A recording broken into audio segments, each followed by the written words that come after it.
MDSTU Ajmer classes में आप सभी का स्वागत है। हम आज आपके राजनीतिक सिद्धांत का आशय प्रकृति और क्षेत्र पढ़ेंगे। BA first year political science. तो विद्यार्थी ध्यान दें, हम आज राजनीतिक सिद्धांत की आवश्यकता पढ़ेंगे।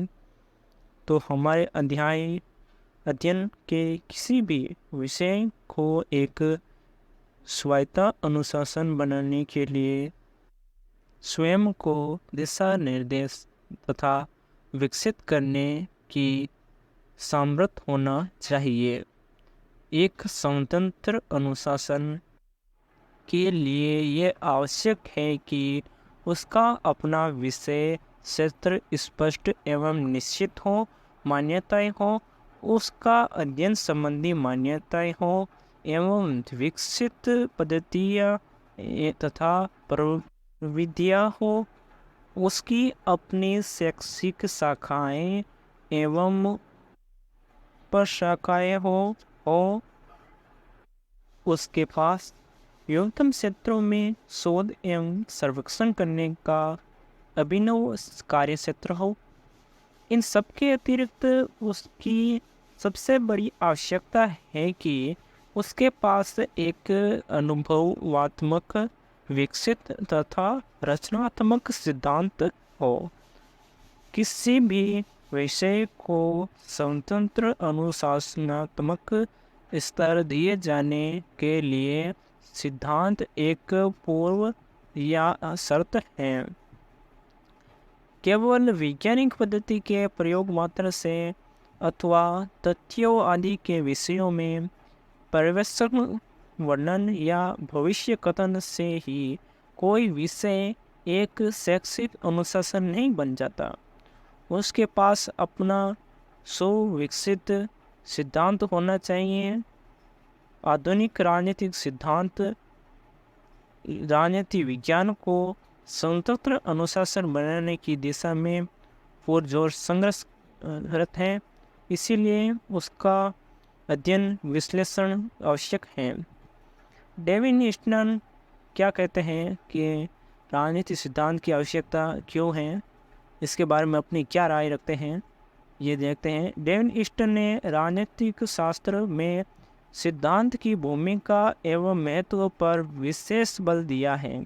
ईस्टन को ही ये श्रेय जाता है कि उसने सर्वप्रथम राजनीतिक सिद्धांत की आवश्यकताओं की ओर राजनीतिक शास्त्रियों को आकर्षित किया।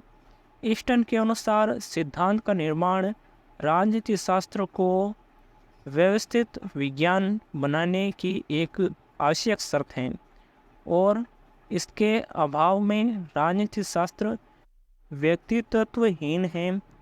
डेविड ईस्टन के शब्दों में ही कहें तो मैं ये तर्क प्रस्तुत करूँगा कि सिद्धांत के कार्य, भाग या भूमिका या रोल और इसकी संभावना की सचेत जानकारी के बिना राजनीतिक अनुसंधान खंडन युक्त है और विजातीय होगा और अपनी राजनीति विज्ञान अभियान के वचन को पूर्ण करने में असमर्थ होगा। अब समझते हैं हम सामान्य भाषा में। तो डेविड ईस्टन ने इसमें तर्क दिया है कि राजनीतिक सिद्धांत जो इसके जो महत्वपूर्ण बिंदु देखें तो पहले तर्क देखते हैं। ईस्टन का तर्क था कि राजनीतिक सिद्धांत के कार्य, भाग या भूमिका की जागरूक समझे के बिना राजनीतिक अनुसंधान खंडित और विजातीय होगा। इसका अर्थ है कि ये अलग अलग विषयों और दृष्टिकोणों में विभाजित हो जाएगा जो एक दूसरे के साथ संवाद करने या एक सामान्य समझ बनाने में सक्षम नहीं होंगे। ये राजनीति विज्ञान को एक एकीकृत और प्रभावी विज्ञान बनाने से रोक देगा। ईस्टन की तर्क देखें तो उन्होंने कहा राजनीतिक सिद्धांत हमें राजनीतिक जीवन के बारे में एक सामान्य भाषा और संदर्भ प्रदान करता है। ये हमें विभिन्न राजनीतिक घटनाओं और प्रक्रियाओं को एक दूसरे के संदर्भ में समझने में मदद करता है। राजनीतिक सिद्धांत हमें राजनीतिक जीवन के बारे में महत्वपूर्ण प्रश्न पूछने में मदद करता है। ये हमें राजनीतिक व्यवस्थाओं, नीतियों और व्यवहारों के बारे में गहराई से सोचने और उन्हें चुनौती देने में मदद करता है। राजनीतिक सिद्धांत हमें राजनीतिक जीवन को बेहतर बनाने के लिए नए विचारों और समाधानों को विकसित करने में मदद करता है। ईस्टर्न के तर्क राजनीतिक विज्ञान के लिए एक महत्वपूर्ण संदेश देता है। ये हमें याद दिलाता है कि राजनीतिक सिद्धांत केवल एक ऐतिहासिक या दार्शनिक विषय नहीं है, ये एक शक्तिशाली उपकरण है जिसका उपयोग करके हम राजनीतिक जीवन को बेहतर ढंग से समझने और उसे आकार देने के लिए कर सकते हैं। कुछ उदाहरण देखें तो राजनीतिक कैसे लाभान्वित होता है अनुसंधान को। राजनीतिक सिद्धांत राजनीतिक अनुसंधान को कैसे लाभान्वित करता है, ये देखते हैं। राजनीतिक सिद्धांत हमें ये समझने में मदद करता है कि राजनीतिक संस्थाएं कैसे काम करती हैं। उदाहरण के लिए राजनीतिक सिद्धांत का उपयोग ये समझने के लिए किया जा सकता है कि राजनीतिक दलों ने कैसे विकसित किया है, सरकार कैसे काम करते हैं और कानून कैसे बनते हैं। राजनीतिक सिद्धांत हमें ये समझने में मदद कर सकता है कि राजनीतिक प्रक्रियाएं कैसे काम करती हैं। उदाहरण के लिए राजनीतिक सिद्धांत का उपयोग ये समझने के लिए किया जा सकता है कि चुनाव कैसे होते हैं, नीति कैसे बनाई जाती है और संघर्ष कैसे हल किया जाता है। राजनीतिक सिद्धांत हमें यह समझने में मदद कर सकता है कि राजनीतिक व्यवहार कैसे काम करता है। उदाहरण के लिए राजनीतिक सिद्धांत का उपयोग समझने के लिए किया जा सकता है कि लोग चुनाव में कैसे वोट देते हैं, सरकार का विरोध कैसे करते हैं और राजनीतिक निर्णय कैसे लेते हैं। बेशक राजनीतिक सिद्धांत एक परिपूर्ण उपकरण नहीं है, यह कभी कभी गलत या भ्रामक हो सकता है। हालांकि यह कभी कभी एक मूल्यवान उपकरण है जिसका उपयोग हम राजनीतिक जीवन को बेहतर ढंग से समझने और उससे आकार देने के लिए कर सकते हैं। अब डेविड ईस्टन की परिभाषा को हमने समझा, लेकिन आगे हम देखते हैं कि राजनीतिक सिद्धांत को दो भागों में विभाजित किया जाता है। एक तो हम देखते हैं आधुनिक राजनीतिक सिद्धांत, परंपरागत राजनीतिक सिद्धांत। प्रश्न ऐसा भी आ जाए कि राजनीतिक सिद्धांत को स्वरूप में कितने भागों में बांटा गया है, तो यह प्रकृति के आधार पर कितने भागों में बांटा गया है, तो उससे उत्तर एक ही होगा, आधुनिक राजनीतिक सिद्धांत, परंपरागत राजनीतिक सिद्धांत। आधुनिक राजनीतिक सिद्धांत और परंपरागत सिद्धांत ये एक दूसरे से भिन्न है। तो पहले पढ़ते हैं हम, फिर इसको समझेंगे। परंपरागत राजनीतिक शास्त्र में राजनीतिक सिद्धांत के अंतर्गत मूल्यों पर चिंतन किया जाता है। परंपरागत राजनीतिक सिद्धांत और राजनीतिक दर्शन पर्यायवाची कहे जा सकते हैं। अपवादों को छोड़ दें, यानी कुछ अपवाद होते हैं लेकिन उन्हें छोड़ दिया जाए तो व्यवहारवादी क्रांति से पूर्व राजनीतिक सिद्धांत और राजनीतिक दर्शन एक वस्तु के दो नाम थे। प्लेटो, अरस्तु, लॉक, हेगल, ग्रीन आदि उतने ही महान दार्शनिक थे जितने कि महान चिंतक और सिद्धांतकार।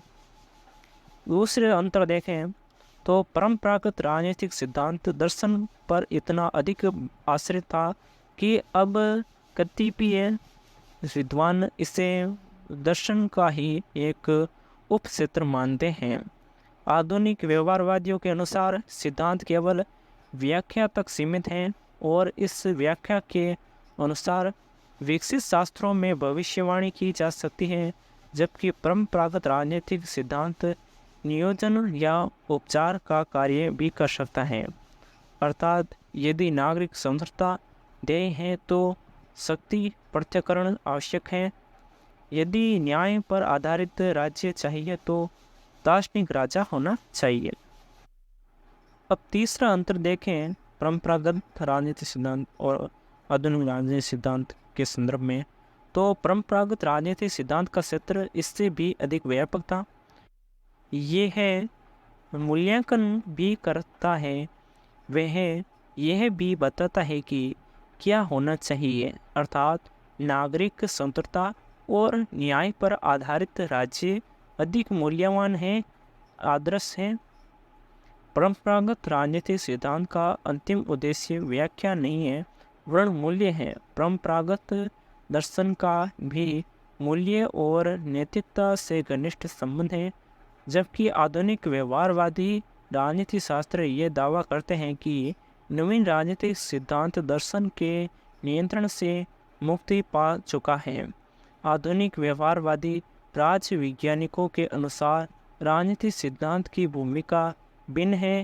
राजनीतिक सिद्धांत में समाहित नियमों और सामान्यीकरणों का इंद्रिय अनुभविक निर्देशन होना आवश्यक है और उसका राज विज्ञान के साथ उसी प्रकार का अभिन्न संबंध होना चाहिए जिस प्रकार न्यूटन या आइंस्टीन के सिद्धांतों का संबंध भौतिकी से।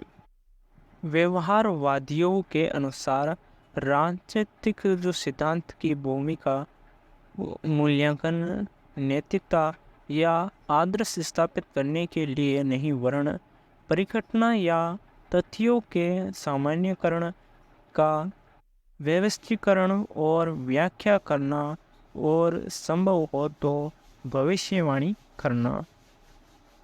अब हम समझते हैं इन दोनों का अंतर। सामान्य भाषा में राजनीतिक सिद्धांत के दो भाग हैं, एक तो है आधुनिक राजनीतिक सिद्धांत और एक है परंपरागत राजनीतिक सिद्धांत। आधुनिक राजनीतिक सिद्धांत का विकास 19वीं शताब्दी में औद्योगिक क्रांति और लोकतंत्र के उदय के साथ हुआ। ये सिद्धांत राजनीतिक जीवन का एक वास्तुनिष्ठ और वैज्ञानिक अध्ययन करने पर जोर देता है। आधुनिक राजनीतिक सिद्धांत की कुछ प्रमुख शाखाएं हैं, जिनमें व्यवहारवाद, संरचनात्मक प्रतीकात्मकवाद और संस्थागतवाद शामिल हैं। परंपरागत राजनीतिक सिद्धांत का विकास प्राचीन ग्रीस और रोम में हुआ। ये सिद्धांत राजनीतिक सिद्धांत का एक मूल्य आधारित और दार्शनिक अध्ययन करने पर जोर देता है। परंपरागत राजनीतिक सिद्धांत की कुछ प्रमुख व्याख्याएं हैं, जिसमें आदर्शवाद, यथार्थवाद और मार्क्सवाद शामिल हैं। इन दोनों का देखें तो हम विशेषताएं के आधार पर इनका जो विभिन्नताएं हैं उसके आधार पर हम अंतर देख सकते हैं। दृष्टिकोण एक, दूसरा है अध्ययन का तरीका, तीसरा है चिंतन का विषय और प्रमुख शाखाएं। तो देखें दृष्टिकोण में तो वस्तुनिष्ठ है आधुनिक सिद्धांत का, परंपरागत राजनीतिक सिद्धांत का मूल्य पर आधारित है। जबकि अध्ययन का तरीका देखें तो आधुनिक सिद्धांत का वैज्ञानिक, जबकि परंपरागत का दार्शनिक। चिंतन का विषय देखें तो राजनीतिक जीवन का एक यथार्थवादी अध्ययन, और परंपरागत राजनीतिक सिद्धांत का देखें तो राजनीतिक जीवन का एक आदर्शवादी अध्ययन। प्रमुख शाखाएं देखें तो व्यवहारवाद, रचनात्मक प्रकार्यात्मकवाद, संस्थागतवाद और आधुनिक देख लिया। अब देखते हैं परंपरागत राजनीतिक सिद्धांत का देखें तो आदर्शवाद, यथार्थवाद और मार्क्सवाद। राजनीतिक सिद्धांत आधुनिक और परंपरागत दोनों अलग अलग महत्व रखते हैं। और आगे बढ़ते हैं तो देखते हैं, खुली व्याख्या इसकी करते हैं हम। तो आधुनिक राजनीतिक सिद्धांत, आधुनिक राजनीतिक सिद्धांत का हमने देखा 19वीं शताब्दी में औद्योगिक क्रांति और लोकतंत्र के उदय के साथ हुआ। राजनीतिक सिद्धांत की प्रमुख शाखाएं देखें तो व्यवहारवाद में ये राजनीतिक व्यवहारवाद का अध्ययन करने पर जोर देता है। दूसरा रचनात्मकवाद और प्रत्यात्मकवाद। ये सिद्धांत राजनीतिक संस्थाओं और प्रक्रियाओं के कार्य और संबंधों का अध्ययन करने पर जोर देता है। अब देखते हैं तीसरा संस्थागतवाद। ये सिद्धांत राजनीतिक संस्थाओं और उसकी भूमिकाओं का अध्ययन पर जोर देता है। और परंपरागत राजनीतिक सिद्धांत में हमने पहले पढ़ा है। अब इसकी शाखाओं देखो, छोटा सा वर्णन देखते हैं जिसमें आदर्शवाद है। ये सिद्धांत राजनीतिक व्यवस्थाओं और संस्थाओं के आदर्श रूप का अध्ययन करने पर जोर देता है। दूसरा यथार्थवाद। ये सिद्धांत राजनीतिक जीवन की यथार्थवादी व्याख्या करने पर जोर देता है। तीसरा मार्क्सवाद। ये सिद्धांत राजनीतिक जीवन की आर्थिक और सामाजिक वर्गों के संघर्ष के रूप में समझने पर जोर देता है। और अब इसका दृष्टिकोण की व्याख्या करें, यानी आधुनिक और परंपरागत राजनीतिक सिद्धांत के बीच में जो प्रमुख अंतर हैं। पहला दृष्टिकोण।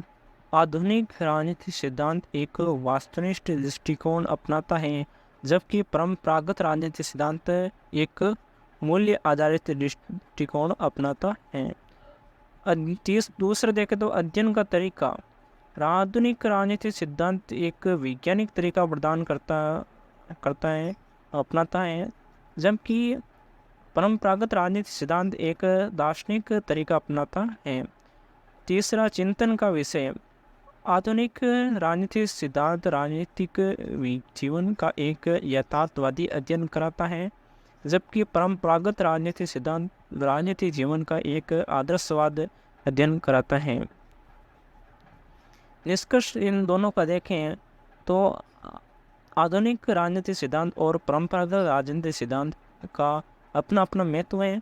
आधुनिक राजनीतिक सिद्धांत हमें राजनीतिक जीवन को समझने में एक वैज्ञानिक और तथ्यात्मक दृष्टिकोण प्रदान करता है। परंपरागत राजनीतिक सिद्धांत हमें राजनीतिक जीवन को समझने और एक मूल्य आधारित और दार्शनिक दृष्टिकोण प्रदान करता है। अब इसके बीच में हमारे एक शब्द आया था वस्तुनिष्ठ। वस्तुनिष्ठ का क्या अर्थ होता है? तो ये एक दृष्टिकोण है। वस्तुनिष्ठ दृष्टिकोण ये एक दृष्टिकोण है जो किसी विषय या घटना का अध्ययन करते समय व्यक्तिगत विचारों या भावनाओं को पक्षपात के रूप में नहीं देखता है। यह एक ऐसा दृष्टिकोण है जो तथ्यों और साक्ष्यों पर आधारित है और किसी व्यक्तिगत राय या विश्वास के आधार पर नहीं है। और राजनीतिक सिद्धांत में वस्तुनिष्ठ दृष्टिकोण का उपयोग राजनीतिक जीवन का एक तथ्यात्मक और निष्पक्ष अध्ययन करने के लिए किया जाता है। ये दृष्टिकोण राजनीतिक व्यवस्थाओं, संस्थाओं, प्रतिक्रियाओं और व्यवहारों का अध्ययन करने पर जोर देता है और किसी बिना व्यक्तिगत राय के और विश्वास के आधार पर। इस अध्याय का आगे का भाग अगले वीडियो में जानेंगे। तब तक के लिए जय हिंद, जय भारत, धन्यवाद।